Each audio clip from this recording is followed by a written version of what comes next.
I was just telling those guys outside, I brought my grandchildren with me today, and my child here, my nephew here, for a reason. It's these stories that are going to be told today, we need to carry them and keep carrying them. And without them being told, our children will never learn. My one grandson right here was asking, what is the fishing wars?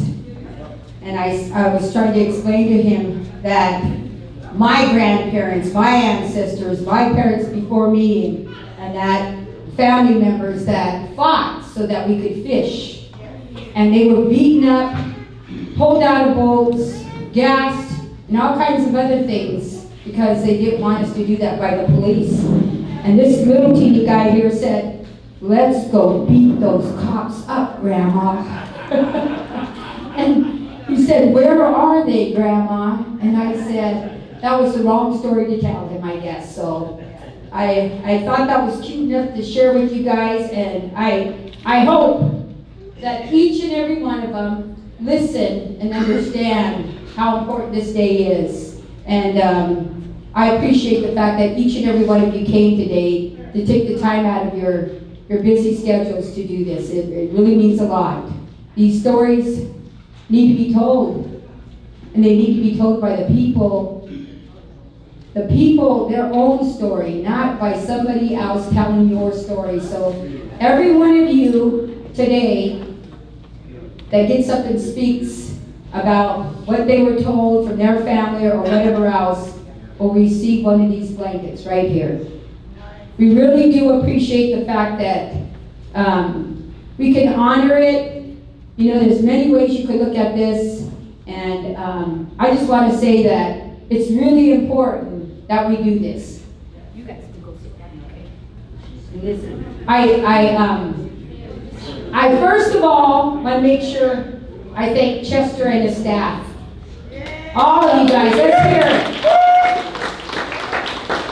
It wasn't fish, but it was really good.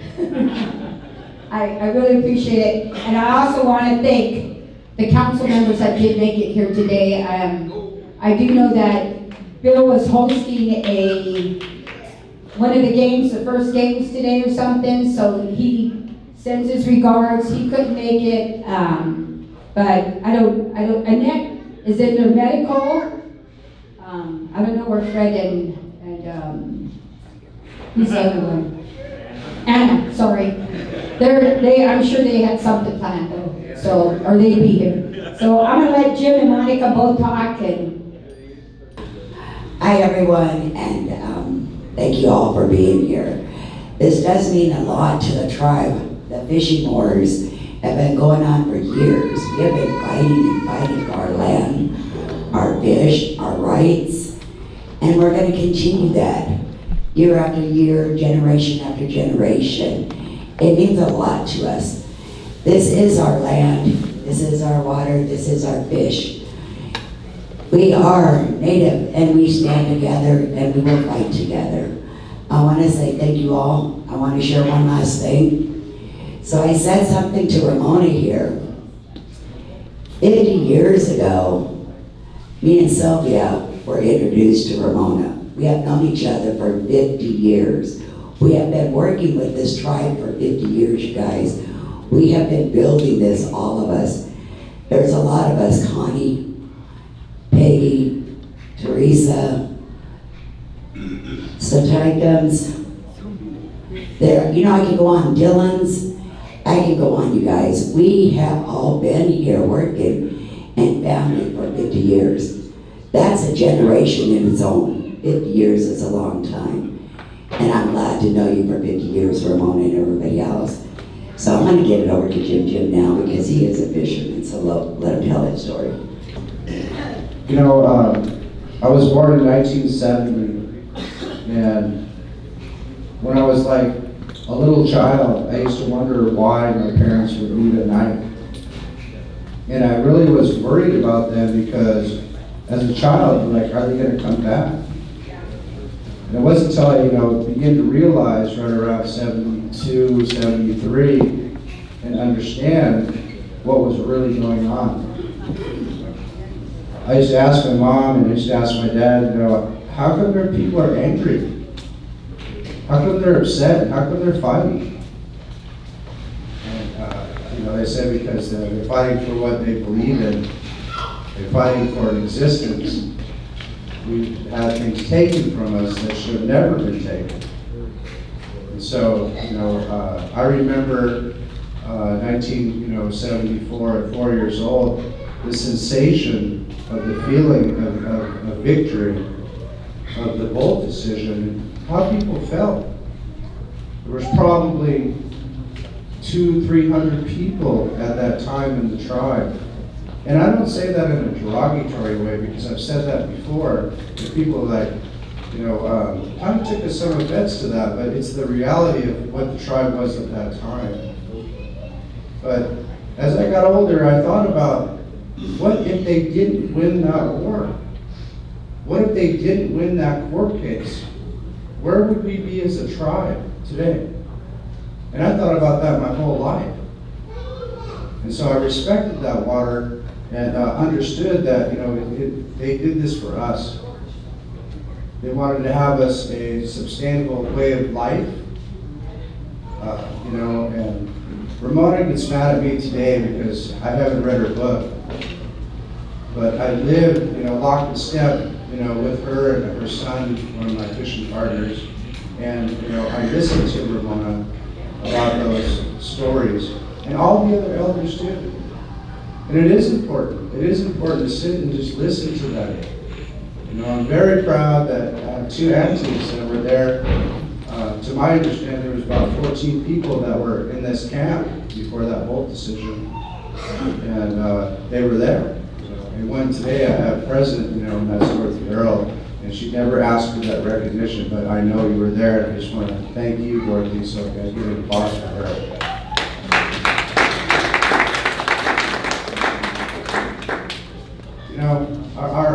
Our elders, they want for nothing for themselves. They want for their children to have something in their life, good. You've given that to us. And as leaders today, it's our responsibility to protect and preserve everything that you set forth for us to do. That is our job. And we don't take that lightly because I can only imagine what you've been through with no resources. You had no cash capital, you had no revenue, you had you had to create and be innovative and creative and do things that were unimaginable. And you did it. And so, when I, accepted this position, I accepted the fact that I walk on the footsteps of matriarch people. And I want to leave something behind that just as well as you did. And I've got a good leadership that shows me that's dedicated to the tribe. As I was a fisherman all my whole life and a diver today, and a leadership resource. The state's models are incorrect. We reduced 100,000 pounds in our harvest today. But we're feverishly as council today looking at how can we put a sustainable food source and put something back in the water. But we're going to do that. As we're working today to acquire properties to put back beauty duck, clams, and oysters. When we have events, we shouldn't be buying our seafood. But we're having to buy these lands back at huge amounts of money. And then our feed of trust process and contaminated properties is tough, but we had another win. 100 years, land has not been into trust on Port of Tacoma down on Ruston Way until we just got it into Congressional Act properties. That deserves a hand.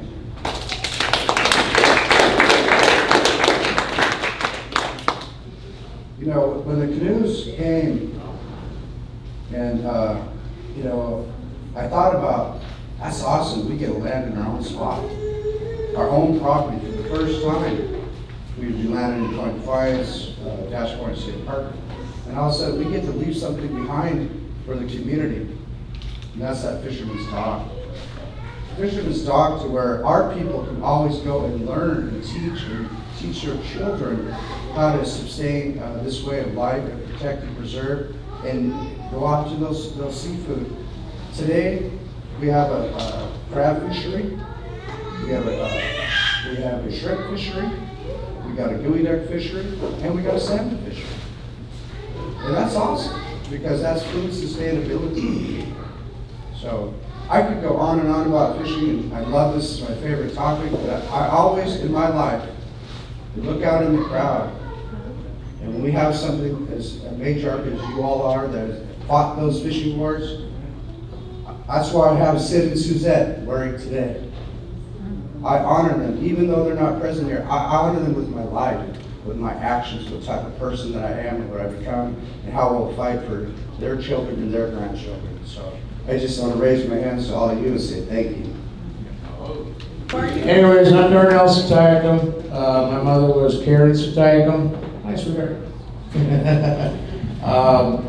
The story I have was told to me by my grandma Susie. I guess her and Aunt Frenchie was out fishing one night, and they were out at the mouth of the river fishing, and they come back in towards the river, and all the police agencies were on the 11th Street Bridge, and they started opening fire on them.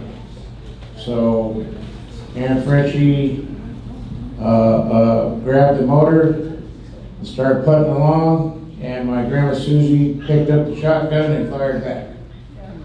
And thank goodness, nobody's a good shot.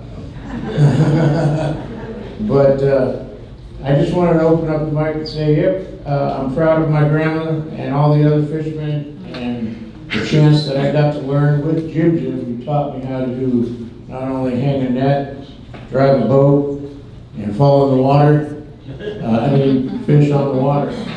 Yep. Proud of you guys. Thank you. Well, I'll let Jack tell the story about my dad and his dad, Jack McLeod, and my dad was Merle McLeod. But I never knew my dad by the name Merle. My dad was Permy. And my fishing story is that we fished with my dad. My dad had a dugout canoe. We had to go down this huge hill, which you switch back and forth to get where my dad fished. And there was a fish run always just before Christmas. But if that fish wasn't coming in, we didn't get Christmas. So we depended upon that run. My dad would pull his canoe upriver. Now we're talking mid-December. And I never ever felt afraid. I never felt like we're going to turn over. I never thought we were going to end up in the water. But it was, it was cold and cold water and probably raining. We didn't get much snow, but we had big fish. And it was our job to haul those fish up that switchback hill. Now that was the scary part, because it was I'm the oldest of a couple of brothers and sisters, and we had to pack the fish over our shoulders and up that switchback hill. Now if one of them lost that fish on this muddy, ruddy switchback hill, that fish probably weighed 30 pounds, 40 pounds. It could pick up some speed coming down this muddy trail, and it would hit you in the knee. And then that hurt. And that was what I was afraid of. And, but it also then gave us time with our dad, with our cousins. We all kind of lived down the road from one another. We, then if you were packing that fish over your shoulder, and it was fish egg season, those fish eggs ended up in your boots, and you squish fish eggs all the way up that hill again. And but that's what we did as we were kids, and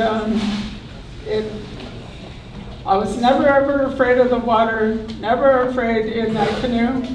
And my dad had used the pole to go upriver to get where his net was set. So that was hard work too, but I was never ever afraid. So those are my stories of being with my dad. Jack has another story about my dad too. My name is Washadok Dooley, Jack McLeod Jr. My dad was one of the 6 fishermen who was in jail with Joey, Don, and the other crew.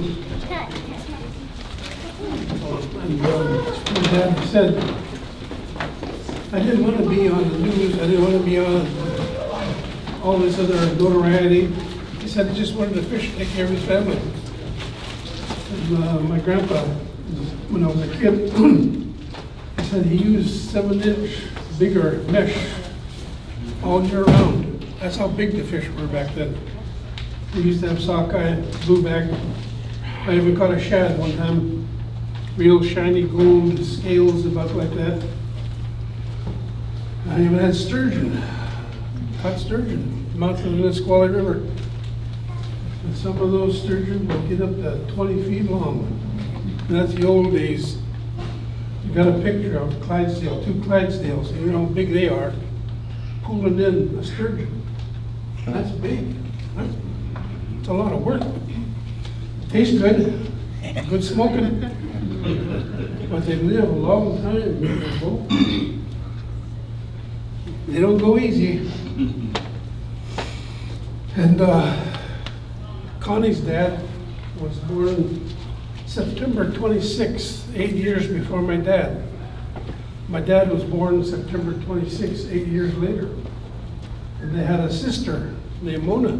She was born on September 26th, 8 years later. Trying to get that into Ripley's Believe It or Not. Couldn't do that. And Connie's dad went fishing before he learned how to fish down at the mouth.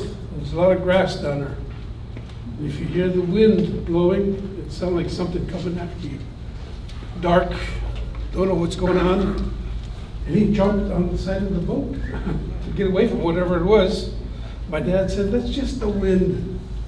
But he finally learned how to fish, and she was talking about that hill.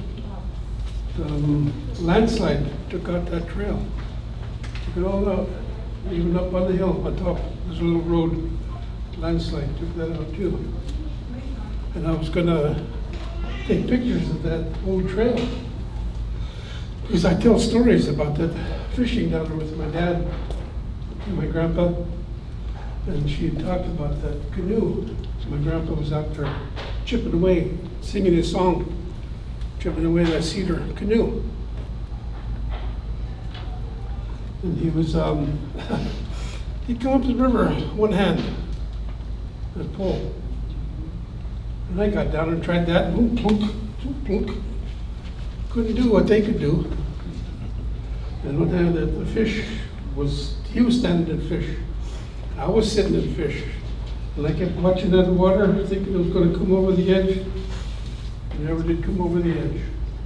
And those were good. He did good with that. And I kept going down and trying that with that pole. Plunk, plunk, plunk.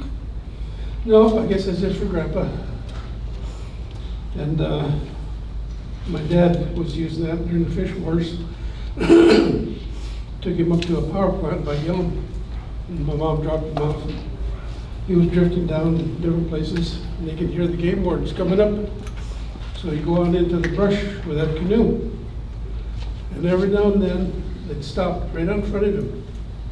And we know that effing Indian's out here someplace. We're gonna get that SOB. Never did catch him. And he drifted all the way down to Frank's Landing. It was getting dark. You could hear the game wardens on the other side, loaded up all his fish. They slammed the trunk real loud to make sure the game wardens could hear him. He didn't catch me today. And after that, the game wardens raided Frank's Landing, took our canoes, took our fishing gear, but they brought it all back later on. They knew it was our right. We're above their laws. It was given to us by the Creator. All those rights and privileges that we honor and treat, respect when we go in and pray. we say thank you. And it's not a long journey from here to here. When I was growing up, I always heard these simple little words. There's always something greater than yourself. And that's how we lived our life, knowing there's always something greater than yourself. No ego, no trip, nothing like that. Don't go around thinking you can kick butt every time you walk out the door. Because somebody can always kick your butt. And there was years. My dad went in there in the 60s, I was in there in the 70s, and I went in and registered my boat, and I said, okay, the name of my boat is Don't Know. So when the game wardens are chasing me around out there, what's the name of the boat? Don't know. What's the name of the boat? Don't know. Well, I had fun. I had fun with it. And a lot of those game wardens said that we wish we weren't there, but we had families to take care of too. So did we. We had families to take care of. I just told them that. But a lot of them were racists. I grew up with racism when I was a kid, but I looked white, which was my German, Scotch, and Irish.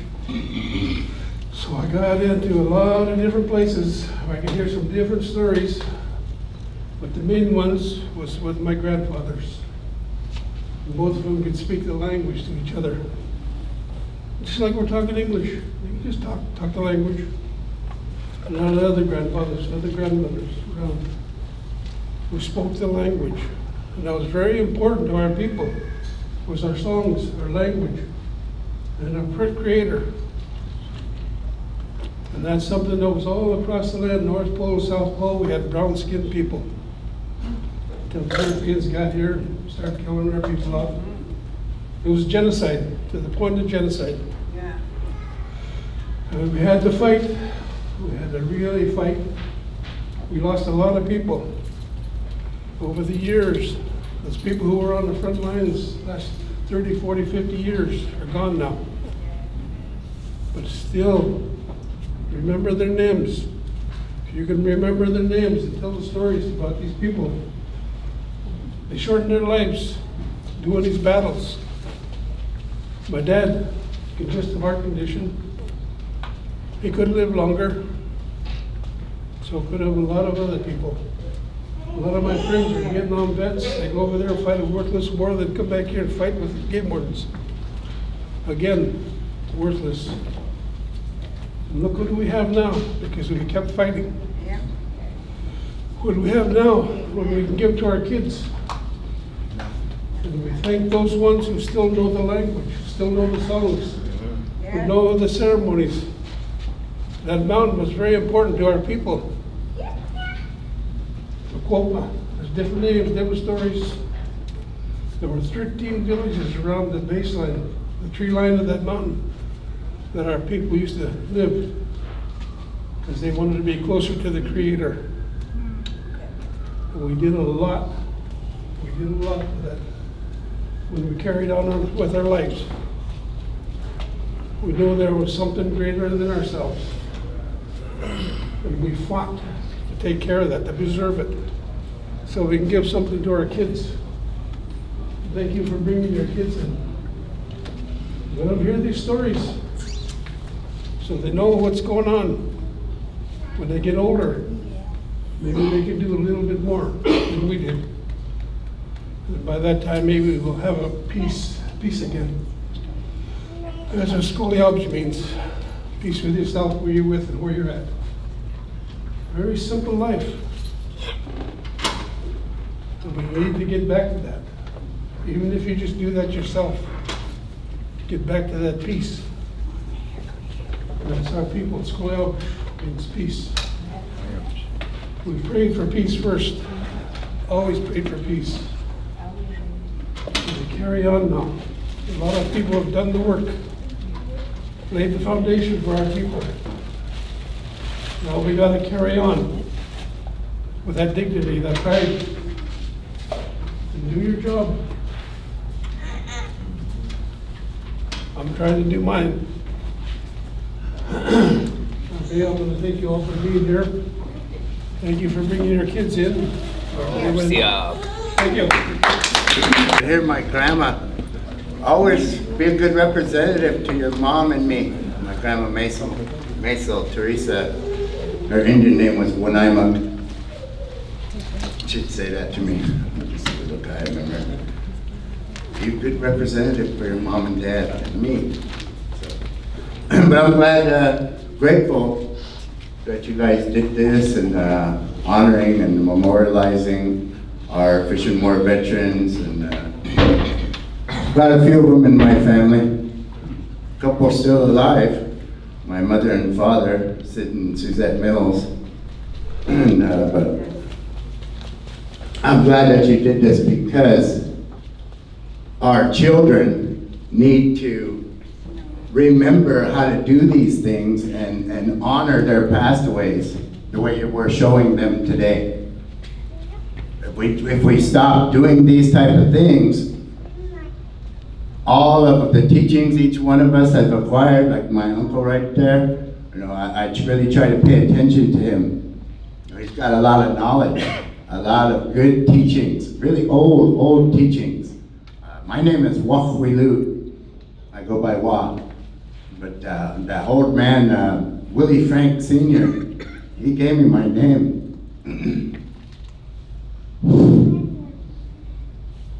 He lived to be 104.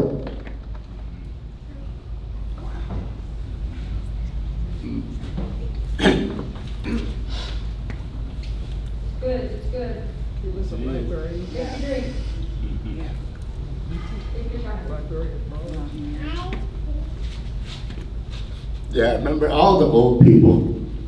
I used to take him his food, my mom or my grandma or my aunt Allison Godfredson. She'd say, "What we do?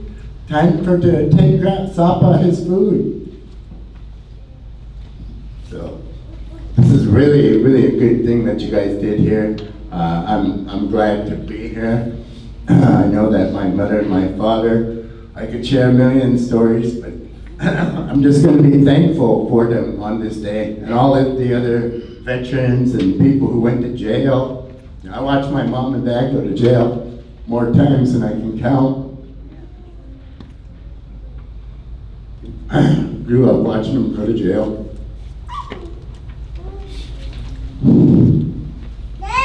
And thank all the council, my brother Jim, Monica, Sylvia, Chester, and all the OG fishermen. My brother Reese, Yoki, good to see you. But yeah, I'm just thankful and grateful myself that I can practice these rights due to people like my uncle here too. They all went to jail, and for us to keep our fishing rights and our fishing heritage, and hopefully our great grandchildren and children, and 100 years from now we might still be fishing. It doesn't look too good, but I hope so, and pray it to be that way. God bless all of our fishermen and divers and crabbers and all of the tribes, Nisqually, Makoshu, Puyallup, all of the coastal people, and all of our indigenous people. God bless us all in a good, kind, loving way. Good afternoon, good evening, relatives. And I'd just like to, say thank you to Jack for your words, wonderful words. Keeping up the traditions, and I see all my fishermen brothers here, Ryan, Reeves, Jim, Wah. I have quite a few, buddy. And the camaraderie that we share out on the water.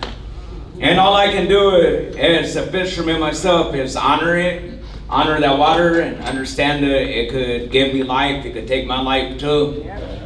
And I don't go out there if my head is in the right place. And all these different teachings that were brought to us from day one, stories from Wahilu when I went to Wahilu Elementary, and watching all the elders out there hanging them big old bay nets, and the memories from childhood, and it always looked like a big deal of work, and it really is. there is nothing easy about it. We have pictures in our home of our great grandma and our grandma, you know, and all the aunties they were carrying like 8 big salmon that were like almost as tall as them, you know, up the bank, you know, on strings, you know. And I use that as a reference. If I see anybody struggling carrying a salmon up the bank, I'm like, man, like your great-great-grandma could carry 8 of them, and they were 5 times as big. I'm like, what are you telling me? Yeah, pack it up, man, pack it up. You know, yeah, my heart goes out to all the people. I dealt with a little bit of the racism early on. We're talking stories about how we got treated out on the water, and I couldn't even imagine how it was for our people before, you know, before when guns were involved. Now they're casting hooks at us, but back then, yeah, they were, you know, throwing tumbleweeds of mattresses down, you know, to get the springs caught up in our fishermen's nets and sinking our boats. Sinking our people's boats. I've never dealt with any of that. You know, yeah, so yeah, I stay clean and sober when I'm out there, and I encourage all my brothers and sisters, whoever I see on the water, like, hey, we don't come out here like that. We come out here and we respect our water. We give back to our water. We give an offering to our water. You know, there are like a lot of lessons in that way of life, and how we handle how we treat our salmon, our relative, the salmon. You know, we don't waste it. We don't take more than we need. We don't poach. Well, I don't. Some people do. Yeah. You know, so yeah, my hats go up to all of our, you know, my mother. You know, yeah, I mean, I grew up, I was too young to know the whole story.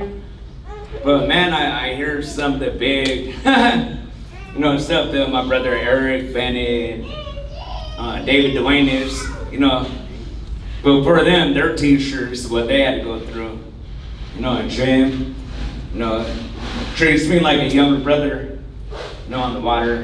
So yeah, my hands go up to all my fishermen and all our people before our elders. So. My name is Dorothy Earl, and my family is a Tycum family. My mother was Alma Tycum, and we've been fighting the fish wars for a lot of years. Since I was a little girl.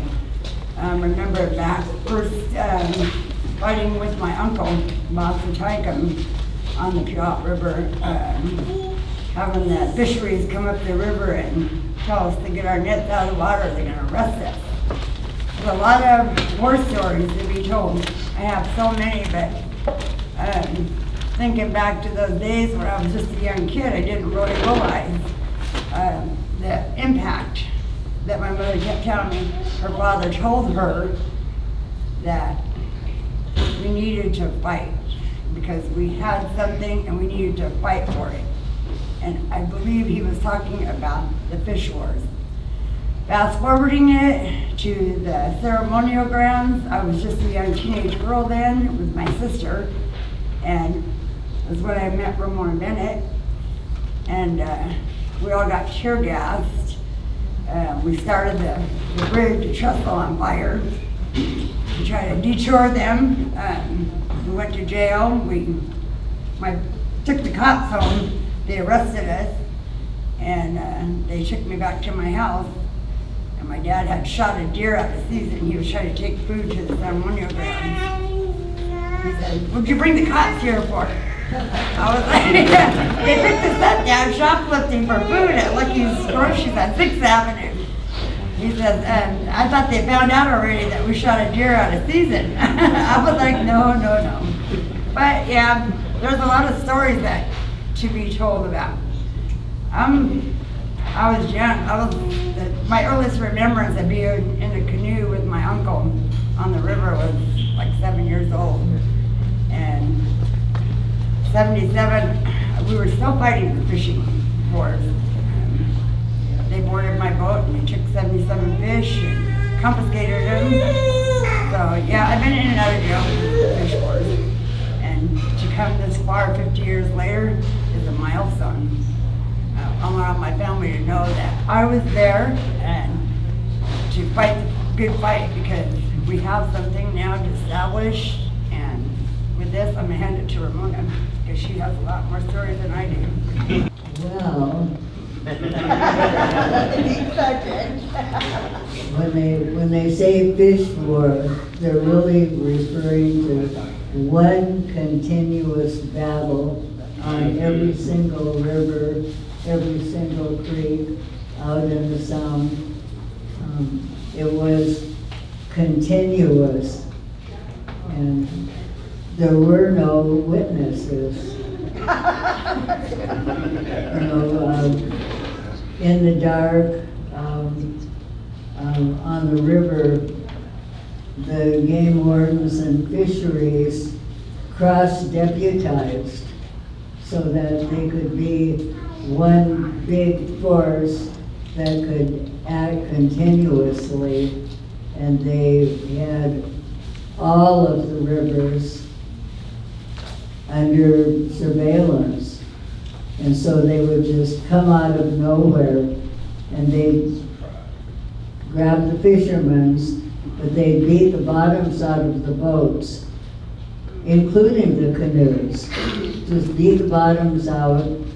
If there was a little outboard, little kicker, they'd just drop it over the side into the salt water, and they would slash nets, confiscate nets, and they would confiscate the fishermen's, and they would always, and fisherwomen's, and they would do that in front of the children, so that all these Indian kids grew up observing their parents being regarded as thieves. Like Janet McLeod said, you'd think they thought the salmons and steelheads followed the Mayflower over here. That these white people thought it was their fish. But this had gone on for over 100 years. There was 90 years that they had a complete deprivation of Indian fishing opportunities. And so there had not been a legal recognized Indian fishery, not anywhere. And it was bad. You know, our fishermen and fisherwomen stayed out there and kept trying to fish, but there were other dirty tricks. Fish buyers would pay much lower for fish that were caught by Indians.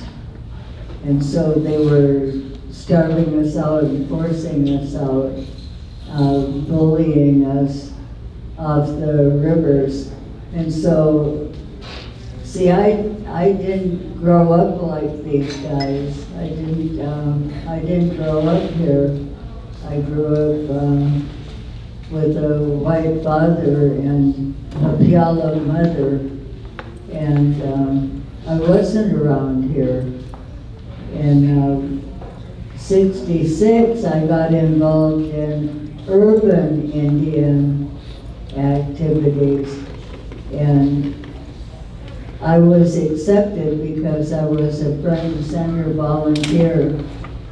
And so when I was elected to this council in 1968, it was because I had built a reputation as someone who was always willing to pitch in. Whatever I could do, you know, I would do.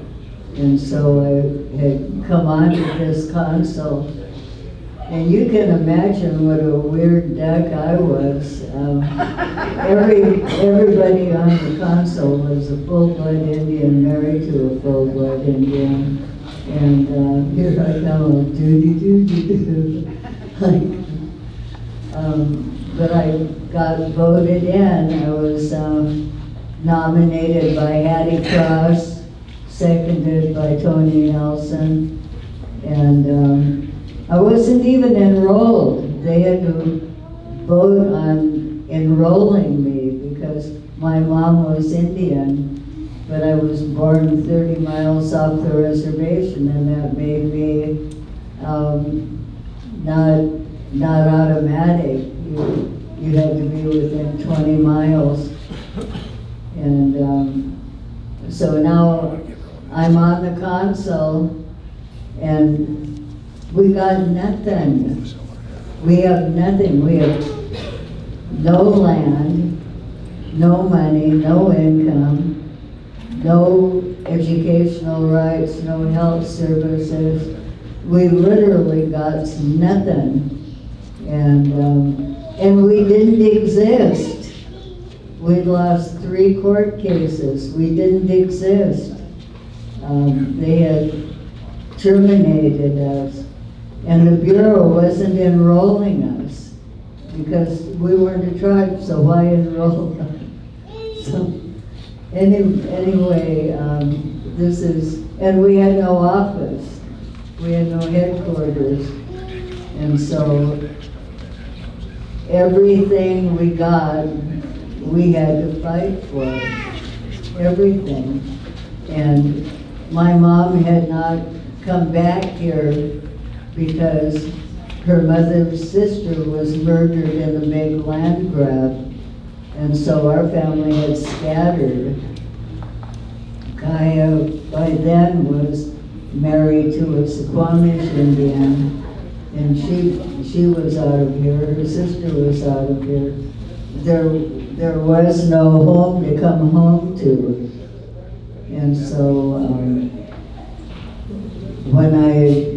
when I got here, I didn't have family. And can you imagine how really happy I was when I found out that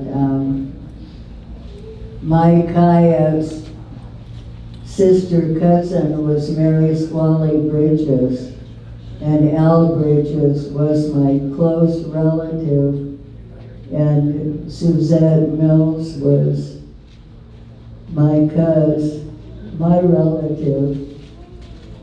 That was so important to me, you know.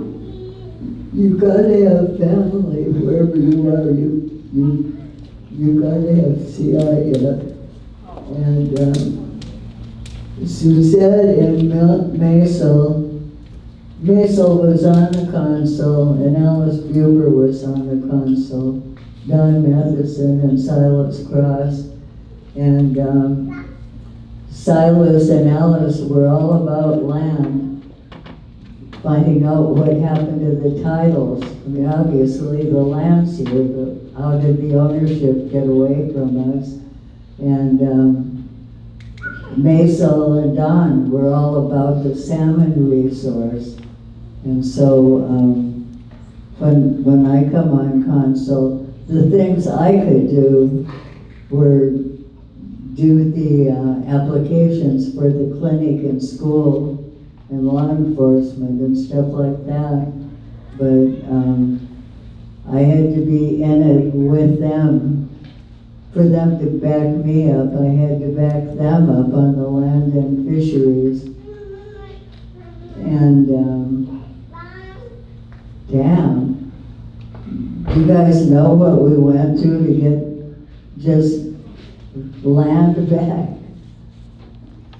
When we were going to set up that fishing camp, it was Bob Sikaikum and myself that were going to set up a camp for observers. That's all, just people to observe. And so we went over to Brando's Landing because that had been a good place before. And we made a little tiny bonfire, and within 15 minutes we had 2 fire engines, a bunch of motorcycle cops, and a bunch of patrol cars all came down by the river to put our bonfire out. And Karen and Vicky and Danny and Bob and Eric and we were just a little bunch of people with a bonfire, and we got all of that attention. So that told us that they were really keeping an eye on us. So we went to Joe McKay, Bob's uncle, that was a caretaker for the cemetery. And he knew about the piece of property that's now called the ceremonial grounds.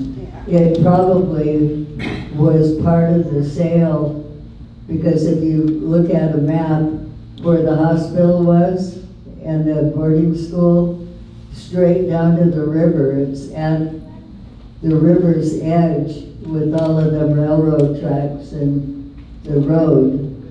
And so it was kind of a forgotten piece of property. And so nobody knew who owned it, which was good enough for me anyway. So we just set up our observation camp there. And as you probably all know, we were raided on, and it never was our intention to be that big of an issue. You know, we didn't expect anything like 550 pigs to come down on us. I mean, we're just observers. And then when we found out later it was McNutt from the Pierce County Health Department that sent them down, it wasn't even fisheries or game department. But anyway, the result, we did not do anything that Indians had been doing for 110 or more years on every single river. The difference was location, location, location. The same reason our businesses are successful is the reason that 550 pigs came down to club us and drag us and threatened to lock us up for outrageous periods of time. It was location, location, location. We were here, we were visible, everybody could see us, so they just pounced on us. And I was looking at 35 years in prison. And remember, all I wanted to do was a school and clinic to begin with. I was kind of a tourist, but it all worked out. And we did end up acquiring things. It all took a lot of work. These guys, your council is still working for every single thing we get. Nobody ever felt sorry for our Puyallup tribe. Nobody gave us anything. If you enjoy any benefits, if you enjoy any services, know that somebody loved you enough to work hard to get that for you, and know that Creator really had a hand in holding our tribe together. And I am so sorry that your folks aren't here today. I truly love both of them so much. Does anyone have a question? One that makes sense? Hello, my name is Linda Hunt. My father is Virgil Hunt. My mother was Henrietta Rose Hunt, or Boyce, and I'm a Umatilla Indian. I remember 1969 September, down at the fishing wharves. Mostly I remember a lot of the people, and Ramona, and Sid Mills, Suzette, L.D. Bratt, Shai Brown, the Eater Brothers, Mary Jane Madison Crow, Linda Earl, Dorothy,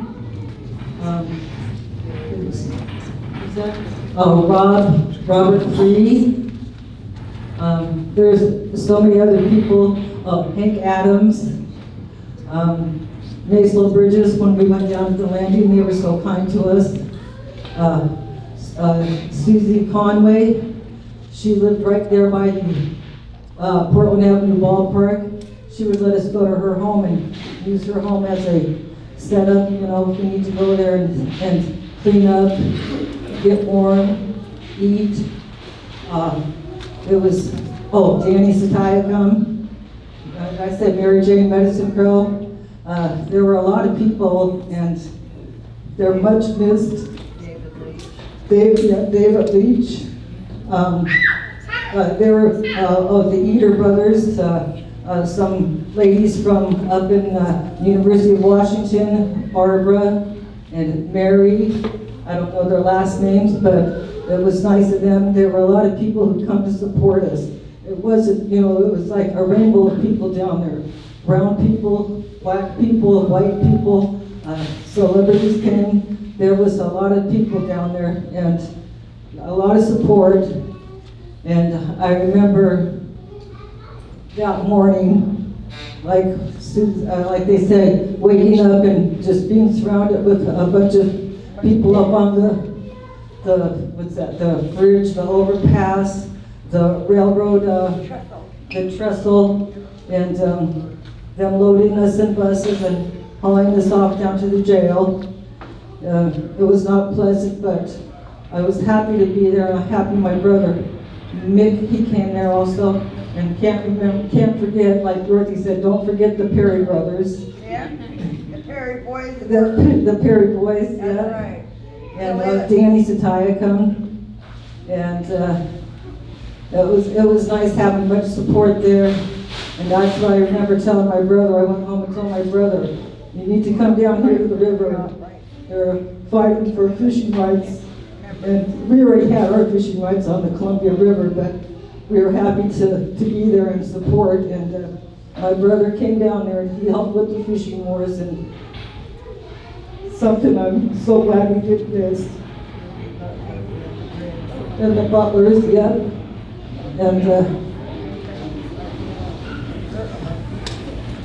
I'm happy I went there, and I'm happy everybody's here today. And we're going to continue to fish and fish for wild fish, not just farm fish. So we need to maintain our treaty rights, and a lot of that treaty rights is maintaining wild fishing. So I'm glad everybody's here, and thank you for your support. Thank you, Linda.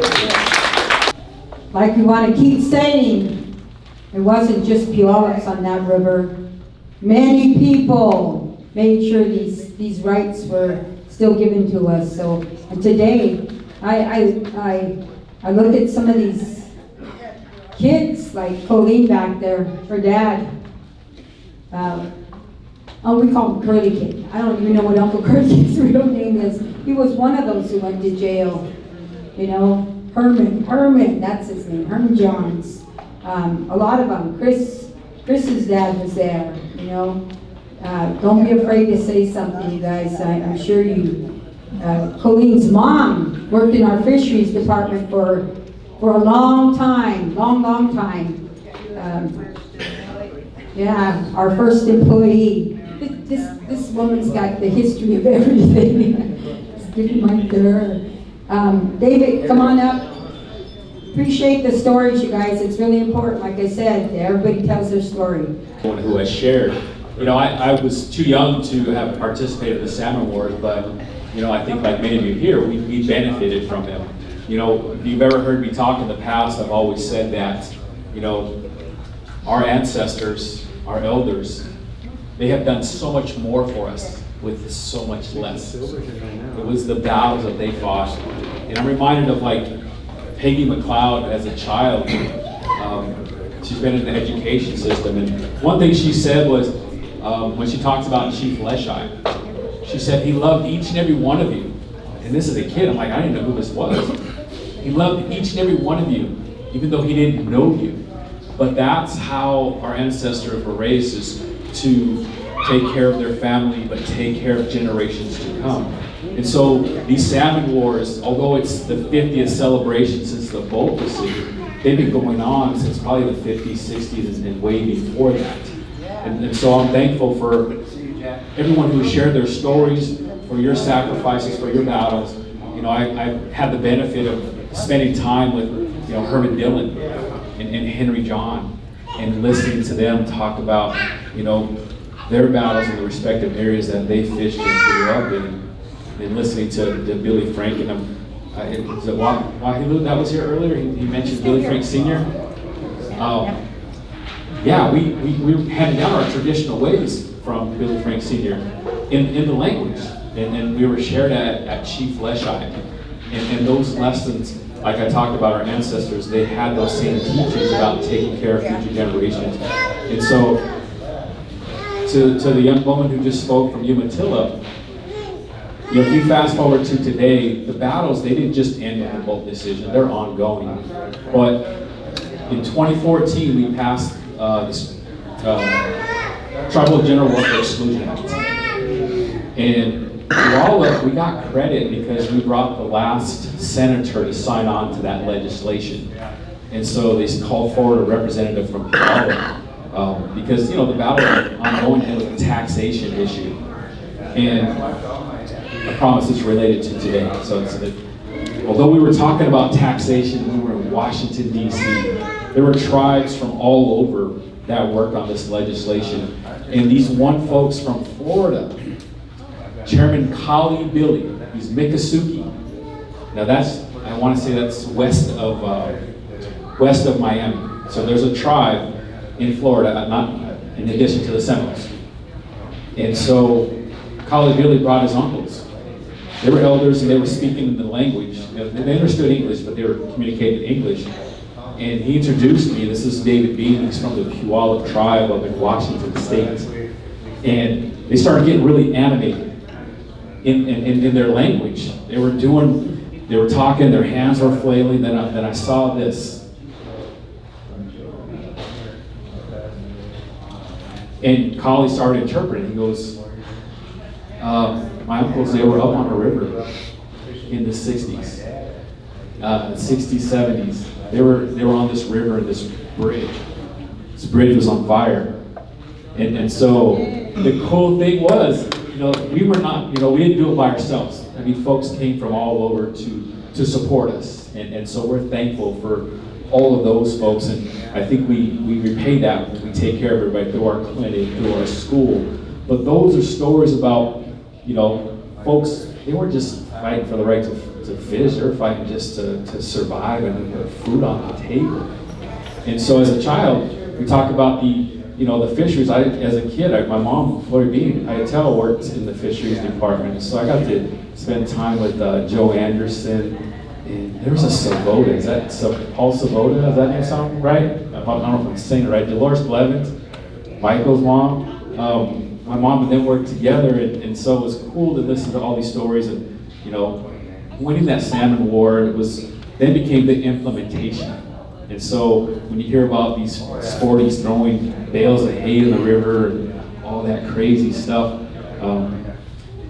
the battle continued on beyond the boat decision. My mom in 1976 was pregnant with my brother, Tehixia, his name was Fats. She was pregnant with him it was a Fish and Wildlife. They came down to the port there trying to take the fish, and my mom, she had been 6-7 months pregnant, and she's like, Frank Wright's fish. And my mom's 6-7 months, this is our fish, you're not taking it. And so there's a picture of her battling with the Fish and Wildlife folks, and there's a few other folks in there I didn't recognize. I know my dad was one of them, but there was a tall dude with a mustache. And so this was like 76, and so the battle continues. It didn't just end with the boat decision. The implementation, and we have to protect our fish. We gotta raise our fish to the fisheries department. And every year our council, our staff, they negotiate with tribes up and down the Puget Sound. They negotiate with Pacific Salmon, which is folks in Canada as well. So it's an international effort to protect our fish and to make sure our fishermen have access to fish. So the battle continues, it's ongoing. And so my main point sharing that with all of you is that, you know, I wasn't there for the wars, but I was there for the implementation. And we're all here today with this beautiful facility. We got another battle I'm going to get to. But as a result of these fishing wars and the Volk decision, that in that corridor was also a mandate to the federal government to honor their treaties. And so that, as a result of those battles here in Puyallup, Frank's Landing, up and down the Puget Sound, I've traveled to many different reservations, and they talk about their efforts. My uncle was a part of the fishing wars. I'm like, oh, did he live in Puyallup? You know, that was my kind of correlation with the salmon wars is Puyallup and Wahkilu, but you know, it's Tulalip, it's Muckleshoot, it's Suquamish, Lummi, Swinomish, and so you hear their stories, and you know, different location, same issue, same battle. And so, but fast forward to today. The battle continues to protect the fish, you know, from, you know, overfishing internationally, overfishing with our sporties, but also like Ramona mentioned, the seals and sea lions. Our relatives in the Columbia River, they have a pathway forward. They're able to kill them if those seals and sea lions are threatened their well-being, threaten their gear. We have a little bit of ways to go to do that, but I think we're gonna get there. So the battle continues. So thank you guys for this opportunity to share. I'm just excited to be here and thankful for, you know, our ancestors and our elders for making those sacrifices for us here today. So thank you. Oh, Chester wants to say a word. Good. Just real quick. Yesterday, James and I had an opportunity to speak over at Chief Hushai on fishing wars. And I had mentioned kind of what Ramona was talking about, location. I had an opportunity as one of the youngsters to get to know who my Uncle Robert was. I had an opportunity to go sit with him in Canada. And one of the things he shared with me is he doesn't believe the Volk decision would have came about or was it for those raids on the river. I know Ramona said, you know, being out there right in front of everybody and the world seeing what those guys did to our people forced it. It forced the United States to step in. And so as I shared with the kids yesterday, our elders had to be beaten. They had to be gassed. They had to go what they went through for us to have what we have today. And we got to remember that. And we do that by, like Sylvia said, honoring, telling these stories. Obviously, I was born in '73. Vote decision happened in '74, so I wasn't there. But I was there through my mother. And that was when Linda got up, I wanted to share a story. One of the stories my mom shares the most with me, when she tells you about her childhood on the rivers, is that they were down there and the police came in and they were clubbing them. They took my mom and they arrested her and they put her in the cop car. Now when they put her in one door and Linda Hunt came over and opened the other door, she jumped out and ran. And so that's how they stuck together. And, you know, I'll share more and more stories as, you know, as it goes through, but you know, it's been great to hear these stories, and it really is important. I love that seeing our Chief Hushai Vice President just came in. She's coming in, she's learning these stories, she's going to be able to share those. So, you know, our young ones are here in the room, they are listening, and it's our duties to keep sharing. So, thank you. Hi. I want to say one more thing, because I see that my uncle's granddaughter, Flo, my Uncle Bob, my Uncle Betty, and my Uncle Chester were all instrumental in fighting for the fish wars. Back in '62, '64, and '66, they were at the mouth of the river fighting. So I want to give recognition to them, even though they're not here, they have children, grandchildren, great-grandchildren that are here that need to know that to keep on fighting for what we have. And thank everybody for coming here today. It's very important that we carry on the history of our tribe, how we got here. Thank you. I wasn't involved in the fishing wars. I joined the military in '72, so I was off in Europe. But I heard about this, what was going on from my mother when I called her from Germany, which I did every month. And I read about it in the tribal newspaper and kept up with it all then. And I thought, you know, if I could, I would be involved in that, but I was in the military in Europe. When I came back, I had the honor of having an elder teach me how to fish. And he taught me, you know, things that I didn't read in the newspaper. You know, I have a neighbor now, Jim Young. He first got arrested in '56 for fishing in our river. You know, he told me a story how one day his son came home from school when he was in junior high and he was learning Washington State history. And he took his school book and opened it up and said, "Dad, is this your name in our school book?" And so that's a story that I hear from my neighbors. I hear stories from other elders as well about the time. But, you know, for me, they fought for me to be able to go out and fish on that river the way that our ancestors did, to learn that. And they also fought for my children and grandchildren and great-grandchildren to be able to do that. And for that, I'm grateful, and I hold my hands up to them. We've checked. Bart Brewer at Teesta. My father was David Brewer, who was in Old Yakima. My dad played ball for Bob Tycum back in the 60s. He played baseball and basketball for Bob. And my dad also grew up just down the road in Furwood on the corner of Valley Avenue and Freeman. And that was Indian trust land that he grew up with. My dad would always tell me stories that he would go underneath the culvert that went over Freeman Road. And it was like my grandfather would be on the other side with a pitchfork. And it was like he'd get that salmon in Wapato Creek, you know, way back then. Well, I grew up in Puyallup, went to Puyallup school districts, and it was like we never learned anything in history about boarding schools, fishing wars, or anything like that. And I teach at Chief Leshai, and this is my 36th year there. And when I started teaching 35 years ago, we would lose fishermen students for like about a month at a time. And it was like now, it was like we see, they may fish like one Sunday, or they may fish a day and a half, so we don't really get to miss them as much. It was like teaching middle school students, I get to teach history and culture. It was like we got a beautiful school, we got a brand new auditorium that just opened up a little over a year ago.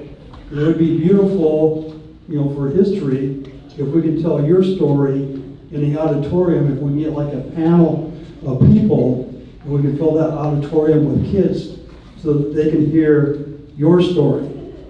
We do our best that we can in our history class to read the stories that are printed, to watch the videos that are put out. And it's like we have to deal with cell phones, but it's like we got a good school policy right now where the cell phones are put away. But it was like the kids got video games that they go to when they get home, and they just don't have the activity that we used to have growing up. But it's like it'd be nice that they learned your stories rather than us trying to repeat it for you. But it was like I get to teach history, I get to teach culture, I get to teach about boarding schools and how my great-grandfather was going to a boarding school here at Cushman, but then all of a sudden he got pulled from Cushman and got sent down to Forest Grove. And then it's like when the girls' dorm got burnt down at Forest Grove, they built Chemawa down near Salem. And it was like when they did the land allotments, his brother got his land up in Puyallup, but my grandfather James was still down in boarding school. And by the time he came up, all 178 people got land already, and they said, sorry, we don't have land for you. And so there was a separation in our family there. And it was like he tried to get land in Montana, ended up getting land in Yakima, and by getting land in Yakima, that's where he ended up getting enrolled. It's like he always felt in his heart he was Puyallup. And there's some documents in court where they was talking about some Puyallups on whether they had land over in Yakima or not. And they'd ask him, you know, what tribe are you? he would say, I'm Puyallup. But it was like when it came out to the 1929 rolls, he wasn't on the 1929 rolls because he had land over in Yakima. And so I wish you guys can all come to school. I'm here representing Chief Leschi Schools. If you want to come speak or something like that, get a hold of the council, get a hold of the school board. They'll get a hold of Suela Duenas, who's our cultural director. And it was like, our kids need to hear your story, not just from us. Go ahead, Jim. Charles Conway, many call him Dog Hides. Back when they can't dog raiding, my father was on the run from the law. And if it wasn't for Ramona Bennett here, I wouldn't be alive. That day, he probably would have been arrested, and my dad would have never met my mother, and I wouldn't be here. So often, I regard to Ramona as my hero. So, thank you. She's many heroes. Right now, I'd like to call Jack McLeod, Ramona Bennett, and Linda.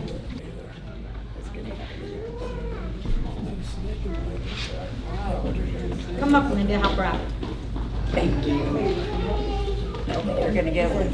You had it? Yeah, you have to put it around her. Linda. Because female should wrap female. Yeah. Oh, darn. Isn't that beautiful? I love this blanket.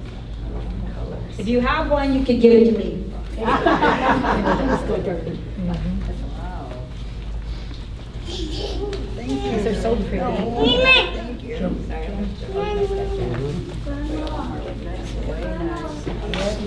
Beautiful. I love the colors. Okay, sit down, sit down, sit down.